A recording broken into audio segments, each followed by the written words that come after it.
Bonjour frères et sœurs dans le Seigneur. Nous vous souhaitons la bienvenue à votre rendez-vous quotidien. Jésus, le vent d'espoir, un message pour votre salut. La chair ne dort pas. 2. La chair ne change pas. Shalom frères et sœurs. Dans notre précédente méditation, nous avons appris à identifier notre ennemi. Mais connaître son existence ne suffit pas. Il nous faut maintenant comprendre une vérité fondamentale. La chair ne change jamais de nature. La chair ne change pas, elle ne s'améliore pas, elle ne mûrit pas, elle ne se convertit pas. La conversion régénère l'esprit de l'homme, mais elle ne transforme pas la chair. Celle-ci reste ce qu'elle a toujours été, rebelle à Dieu, incapable du bien, hostile à l'esprit. Paul l'affirme avec une clarté qui ne laisse aucune place à l'illusion. La chair a des désirs contraires à ceux de l'esprit, et l'esprit en a de contraires à ceux de la chair. Ils sont opposés entre eux. Galates 5, verset 17. Opposés, pas dans un désaccord temporaire, fondamentalement, structurellement opposés. La chair ne sera jamais du côté de Dieu.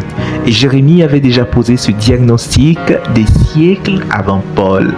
Le cœur est tortueux par-dessus tout, et il est méchant. Qui peut le connaître? Jérémie 17, verset 9.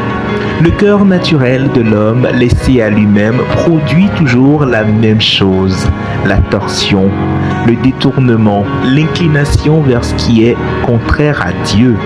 Ce qui change avec la conversion, c'est que le croyant reçoit un esprit régénéré et le Saint-Esprit comme compagnon. Il a désormais les ressources pour combattre la chair. Mais la chair, elle, ne reçoit rien.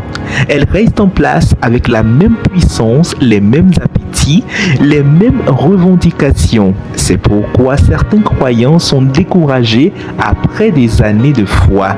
Ils espéraient que la chair finirait par se calmer, mais elle n'a pas calmé, elle a simplement attendu. Elle a peut-être changé de terrain, migré vers des zones moins visibles, mais elle est toujours là, aussi active, aussi revendicatrice. Cette réalité n'est pas une mauvaise nouvelle, c'est une information stratégique. Si tu sais que la chair ne changera pas, tu arrêtes d'attendre qu'elle se fatigue et tu commences à la combattre avec les vraies armes. Chaque jour, sans relâche. N'attends pas que la chair se lasse, elle ne se lassera pas. Combat-la. Pour toute requête, prière, soutien et autres, contactez-nous via courriel à prièreIntense@gmail.com ou par téléphone au plus 228 99 58 58 94 ou le 93 41 96 41. Sur nos réseaux sociaux, suivez-nous sur Facebook, Instagram, YouTube et TikTok sur Jésus, le vent d'espoir. Que Dieu vous bénisse.